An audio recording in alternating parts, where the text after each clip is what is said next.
Hello, my name was Amber, and I lived with my mother, father, and my sister Elizabeth. My sister was truly beautiful and intelligent, but our parents always seemed to favor her over me. While they showered Elizabeth with attention, they constantly scolded me for spending too much time in my room. My mother would tell me that I was always hiding and needed to be more active, reminding me that they wouldn't be around forever.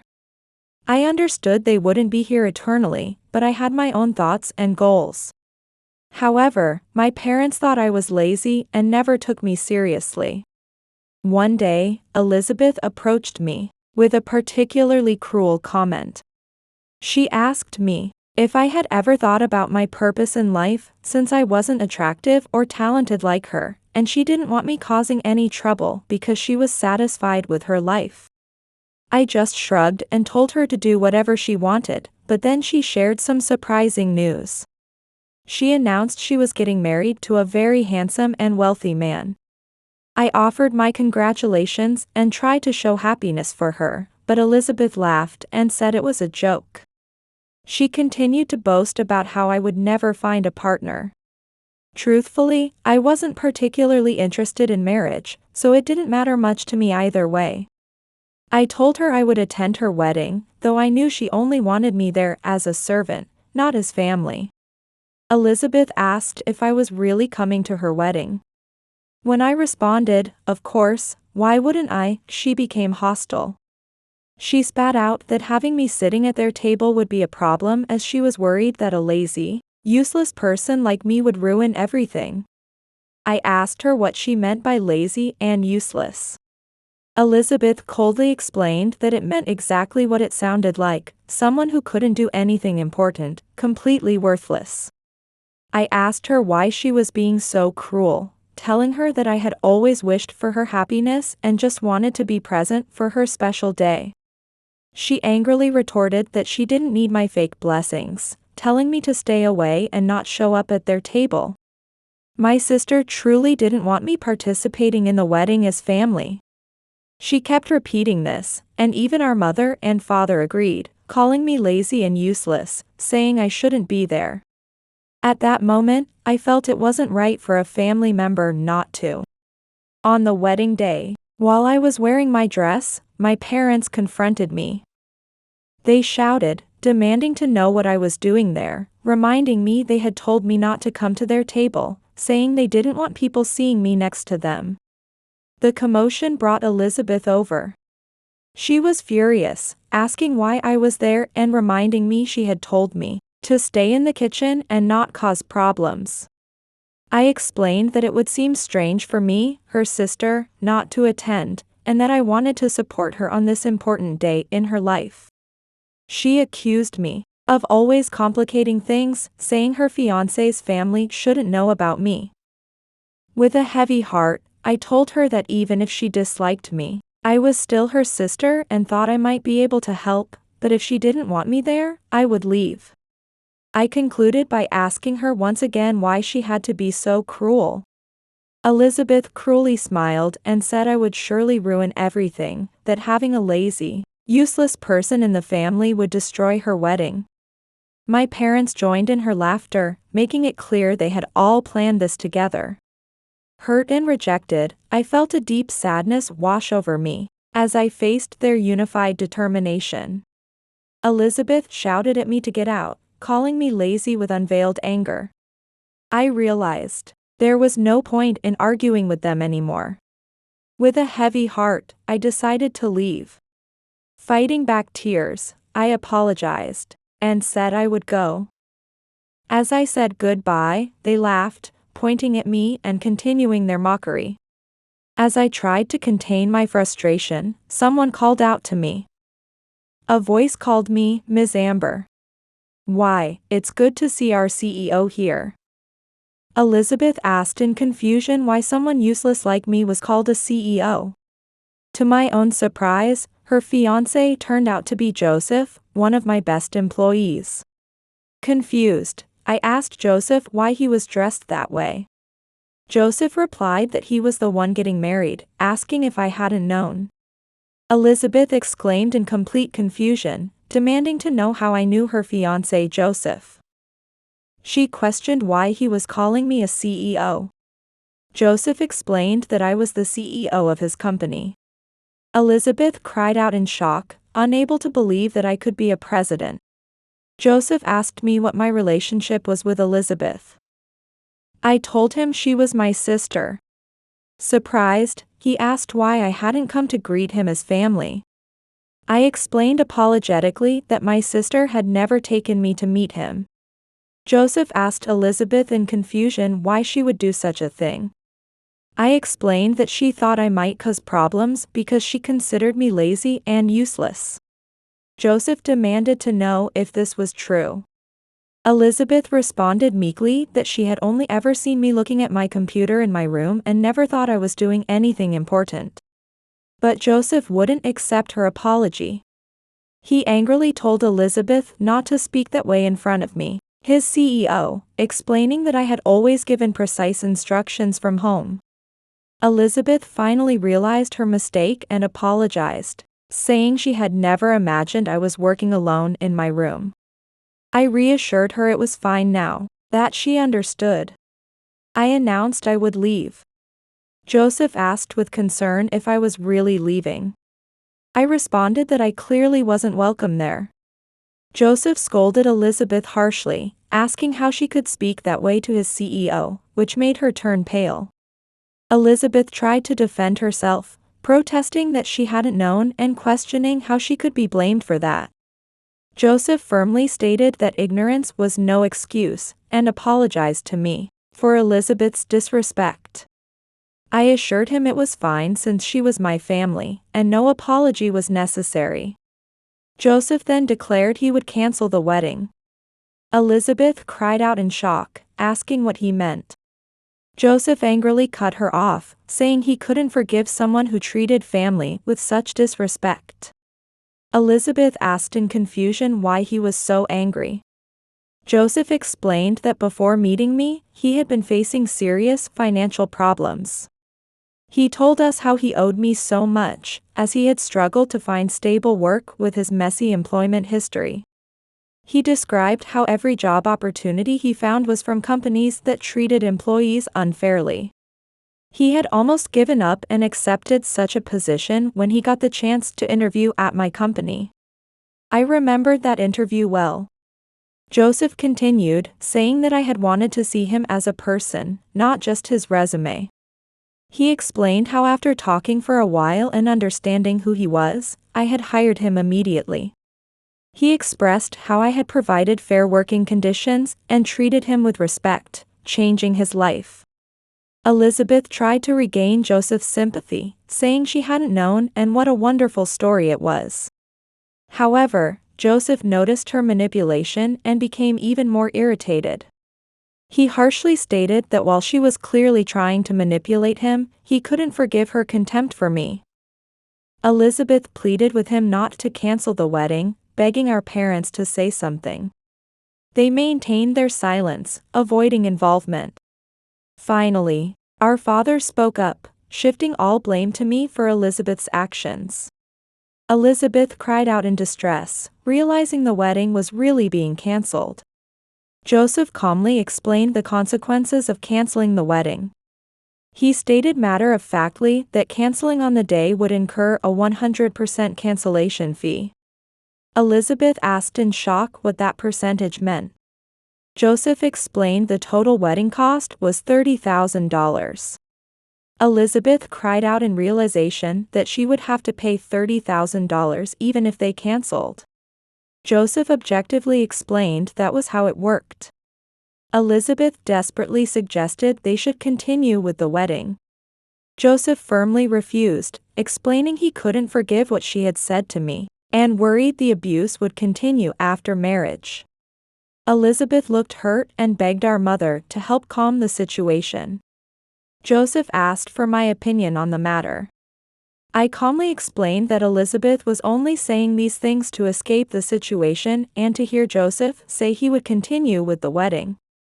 I warned that, if they get married, Joseph would likely face abuse too, being criticized for not doing enough housework despite his job, or having all household duties pushed onto him under the guise of how difficult it was being a housewife.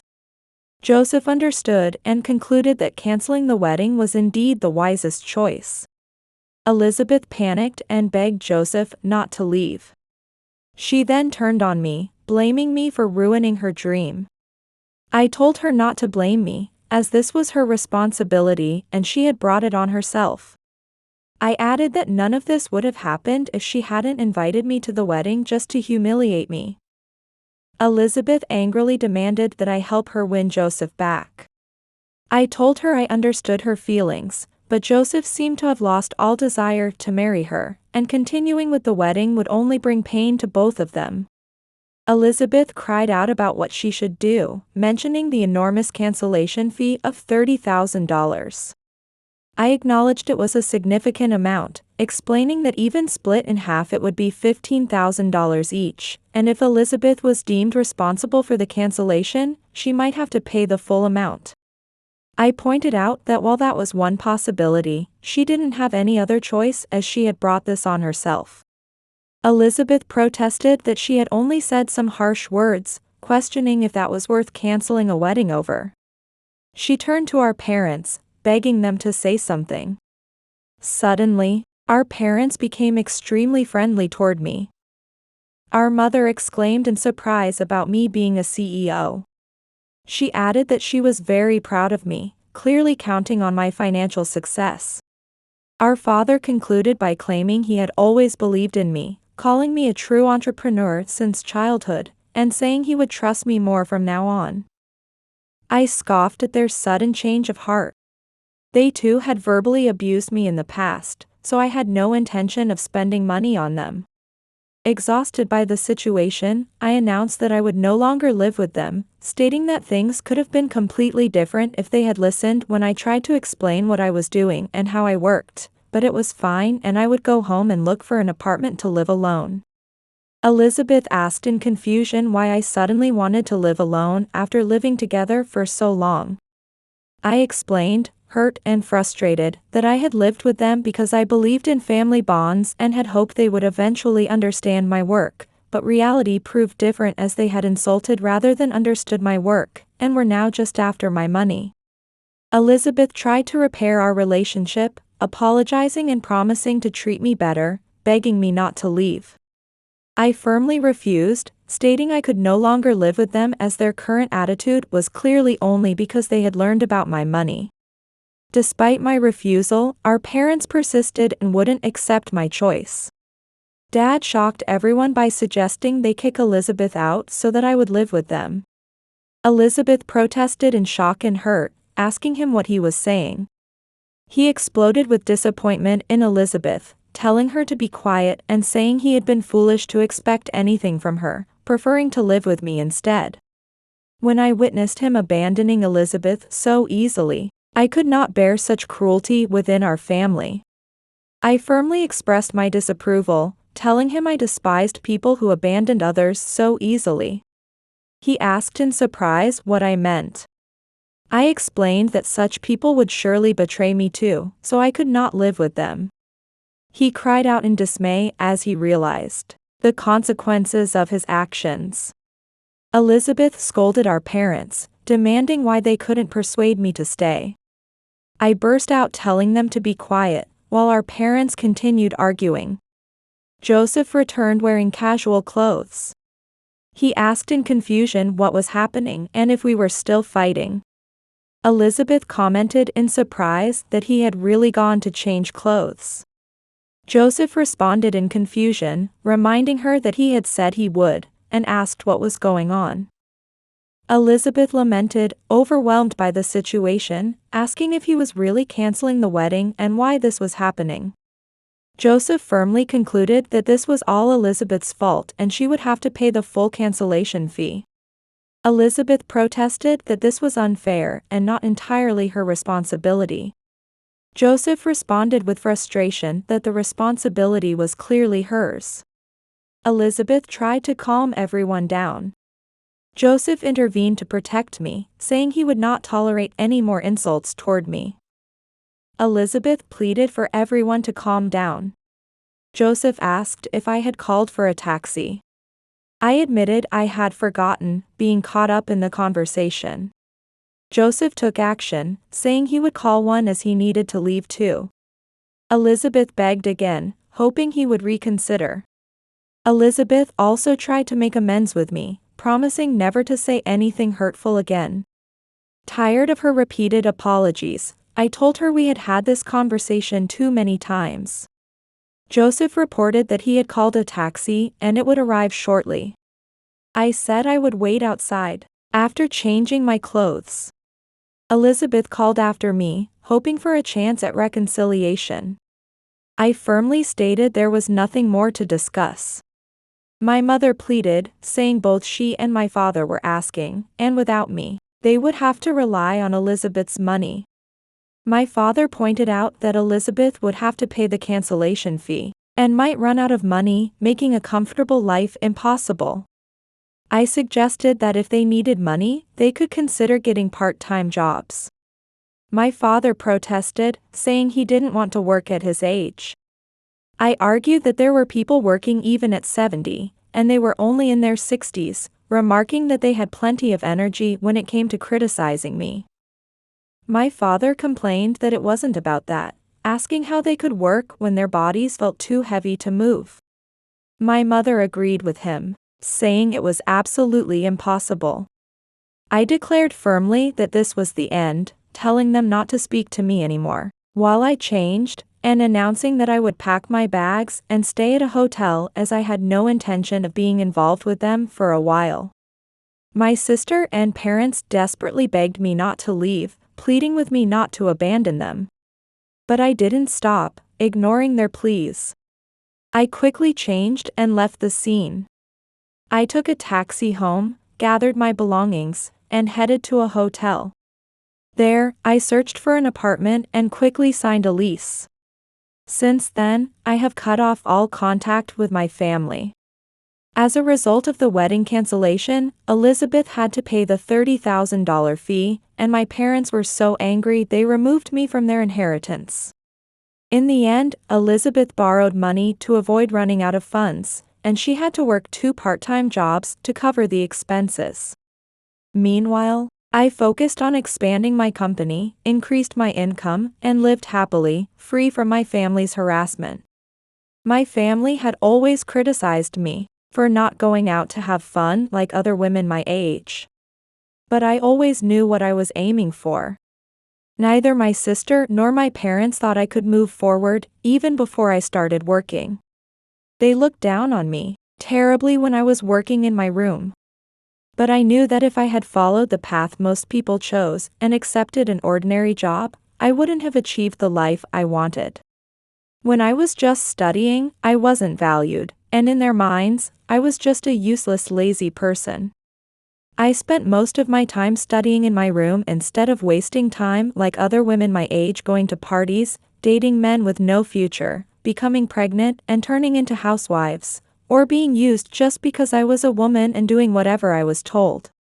But now it's different. I pursued my dreams and became a successful woman. I don't intend to turn my back on my parents and sister, but they need to experience some hardships to learn to value life more, and start respecting me for who I am. I watch over their lives from afar, and if they are in trouble, I intend to help. Because I know not everyone thinks the same way, and I have a compassionate heart. Deep down, even after all the experiences with them, I still love them. And everything I experienced there gave me the strength to come this far. To all of you who have read this far, I would love to hear your opinions. What would you do in my position? Please leave your comments. It means a lot to us. Also, please subscribe to this channel. If you enjoyed this content, please support the channel with the heart button below. We greatly appreciate your support. See you in the next life story.